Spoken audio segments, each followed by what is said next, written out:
Injil Matius pasal 1. Silsilah Yesus Kristus. Inilah silsilah Yesus Kristus, anak Daud, anak Abraham. Abraham memperanakan Ishak, Ishak memperanakan Yakub, Yakub memperanakan Yehuda dan saudara-saudaranya. Yehuda memperanakan Peres dan Serah dari Tamar.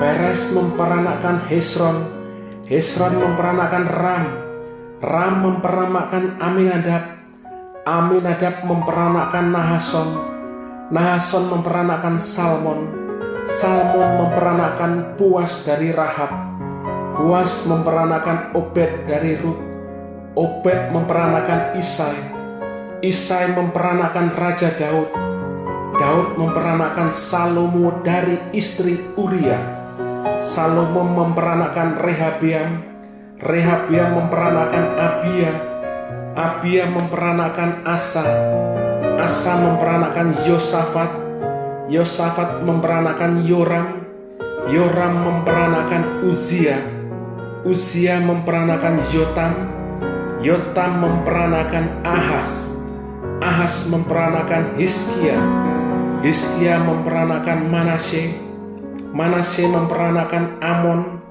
Amon memperanakan Yosia, Yosia memperanakan Yekonya dan saudara-saudaranya pada waktu pembuangan ke Babel. Sesudah pembuangan ke Babel, Yekonya memperanakan Shealtiel, Shealtiel memperanakan Zerubabel, Zerubabel memperanakan Abihud, Abihud memperanakan Eliakim, Eliakim memperanakan Azor, Azor memperanakan Zadok, Zadok memperanakan Akim, Akim memperanakan Eliud, Eliud memperanakan Eleazar, Eleazar memperanakan Matan, Matan memperanakan Yakub, Yakub memperanakan Yusuf suami Maria yang melahirkan Yesus yang disebut Kristus. Jadi seluruhnya ada 14 keturunan dari Abraham sampai Daud, 14 keturunan dari Daud sampai pembuangan ke Babel, dan 14 keturunan dari pembuangan ke Babel sampai Kristus. Kelahiran Yesus Kristus. Kelahiran Yesus Kristus adalah seperti berikut. Pada waktu Maria, ibunya, bertunangan dengan Yusuf, ternyata ia mengandung dari Roh Kudus sebelum mereka hidup sebagai suami istri. Karena Yusuf suaminya seorang yang tulus hati dan tidak mau mencemarkan nama istrinya di muka umum, ia bermaksud menceraikannya dengan diam-diam. Tetapi ketika ia mempertimbangkan maksudnya itu, malaikat Tuhan nampak kepadanya dalam mimpi dan berkata, "Yusuf, anak Daud, janganlah engkau takut mengambil Maria sebagai istrimu, sebab anak yang di dalam kandungannya adalah dari Roh Kudus. Ia akan melahirkan anak laki-laki, dan engkau akan menamakan dia Yesus, karena dialah yang akan menyelamatkan umatnya dari dosa mereka." Hal itu terjadi supaya genaplah yang difirmankan Tuhan oleh Nabi. Sesungguhnya anak darah itu akan mengandung dan melahirkan seorang anak laki-laki, dan mereka akan menamakan dia Immanuel, yang berarti Allah menyertai kita.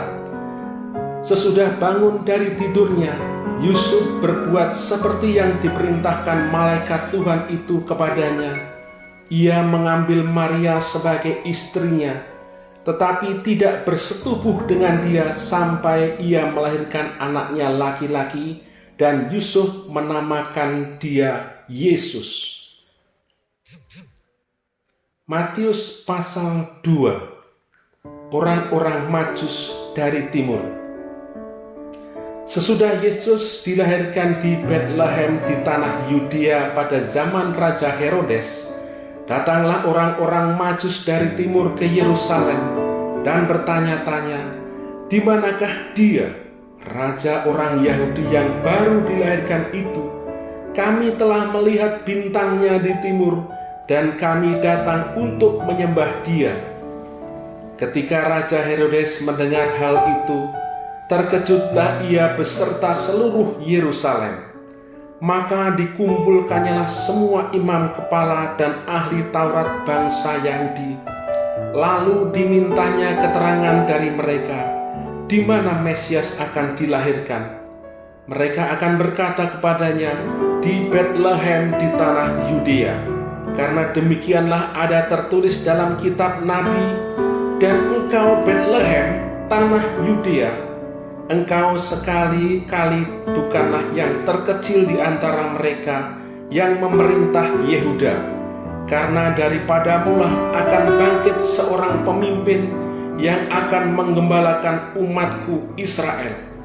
Lalu dengan diam-diam Herodes memanggil orang-orang Majus itu dan dengan teliti bertanya kepada mereka, bila mana bintang itu nampak. Kemudian ia menyuruh mereka ke Betlehem.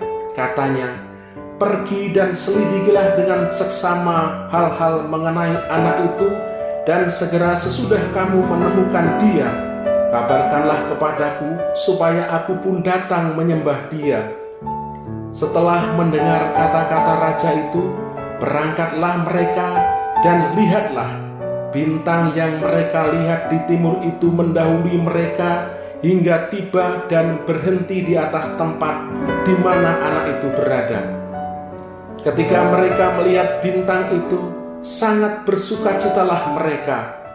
Maka masuklah mereka ke dalam rumah itu dan melihat anak itu bersama Maria, ibunya.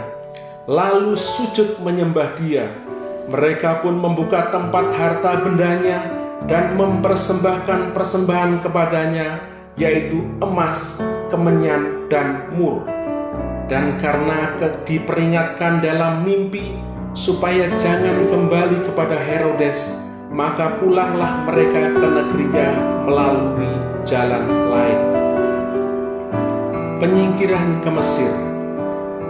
Setelah orang-orang Majus itu berangkat, nampaklah malaikat Tuhan kepada Yusuf dalam mimpi dan berkata, "Bangunlah, ambillah anak itu serta ibunya, larilah ke Mesir, dan tinggallah di sana sampai aku berfirman kepadamu, karena Herodes akan mencari anak itu untuk membunuh dia."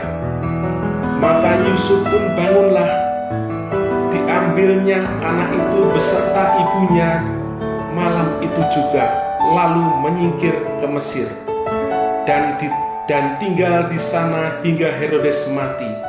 Hal itu terjadi supaya genaplah yang difirmankan Tuhan oleh Nabi, "Dari Mesir kupanggil anakku." Pembunuhan anak-anak di Betlehem. Ketika Herodes tahu bahwa ia telah diberdayakan oleh orang-orang Majus itu, ia sangat marah. Lalu ia menyuruh membunuh semua anak di Betlehem dan sekitarnya, yaitu anak yang berumur 2 tahun ke bawah, sesuai dengan waktu yang dapat diketahuinya dari orang-orang Majus itu. Dengan demikian, genaplah firman yang disampaikan oleh Nabi Yeremia. Terdengarlah suara di Rama, tangis dan ratap yang amat sedih. Rahel menangisi anak-anaknya, dan ia tidak mau dihibur, sebab mereka tidak ada lagi. Kembali ke Mesir. Setelah Herodes mati, nampaklah malaikat Tuhan kepada Yusuf dalam mimpi di Mesir. Katanya, "Bangunlah, ambillah anak itu serta ibunya, dan berangkatlah ke tanah Israel, karena mereka yang hendak membunuh anak itu sudah mati." Lalu Yusuf pun bangunlah, diambilnya anak itu serta ibunya dan pergi ke tanah Israel. Tetapi setelah didengarnya bahwa Arkelaus menjadi raja Yudea menggantikan Herodes, ayahnya, ia takut ke sana. Karena dinasihati dalam mimpi, pergilah Yusuf ke daerah Galilea. Setibanya di sana, ia pun tinggal di sebuah kota yang bernama Nazaret. Hal itu terjadi supaya genaplah firman yang disampaikan oleh nabi-nabi bahwa ia akan disebut orang Nazaret. Matius pasal 3. Yohanes Pembaptis. Pada waktu itu tampillah Yohanes Pembaptis di padang gurun dan memberitakan, "Bertobatlah, sebab kerajaan surga sudah dekat." Sesungguhnya dialah yang dimaksudkan Nabi Yesaya ketika ia berkata, "Ada suara orang yang berseru-seru di padang gurun, persiapkanlah jalan untuk Tuhan, luruskanlah jalan baginya." Yohanes memakai jubah bulu unta dan ikat pinggang kulit, dan makanannya belalang dan madu hutan. Maka datanglah kepadanya penduduk di Yerusalem dari seluruh Yudea dan dari seluruh daerah sekitar Yordan. Lalu sambil mengaku dosanya mereka dibaptis oleh Yohanes di sungai Yordan. Tetapi waktu ia melihat banyak orang Farisi dan orang Saduki datang untuk dibaptis, berkatalah ia kepada mereka, "Hai kamu keturunan ular beludak, siapakah yang mengatakan kepada kamu bahwa kamu dapat melarikan diri dari murka yang akan datang? Jadi hasilkanlah buah yang sesuai dengan pertobatan, dan janganlah mengira bahwa kamu dapat berkata dalam hatimu, Abraham adalah bapa kami. Karena aku berkata kepadamu, Allah dapat menjadikan anak-anak bagi Abraham dari batu-batu ini. Kapak sudah tersedia pada akar pohon, dan setiap pohon yang tidak menghasilkan buah yang baik pasti ditebang dan dibuang ke dalam api. Aku membaptis kamu dengan air sebagai tanda pertobatan, tetapi ia yang datang kemudian daripadaku lebih berkuasa daripadaku, dan aku tidak layak melepaskan kasutnya. Ia akan membaptiskan kamu dengan Roh Kudus dan dengan api. Alat penampi sudah di tangannya. Ia akan membersihkan tempat penyirikannya dan mengumpulkan gandumnya ke dalam lumbung. Tetapi debu jerami itu akan dibakarnya dalam api yang tidak terpadamkan. Yesus dibaptis Yohanes. Maka datanglah Yesus dari Galilea ke Yordan kepada Yohanes untuk dibaptis olehnya. Tetapi Yohanes mencegah dia, katanya, "Akulah yang perlu dibaptis olehmu, dan engkau yang datang kepadaku." Lalu Yesus menjawab, katanya kepadanya, "Biarlah hal itu terjadi, karena demikianlah sepatutnya kita menggenapkan seluruh kehendak Allah." Dan Yohanes pun menurutinya.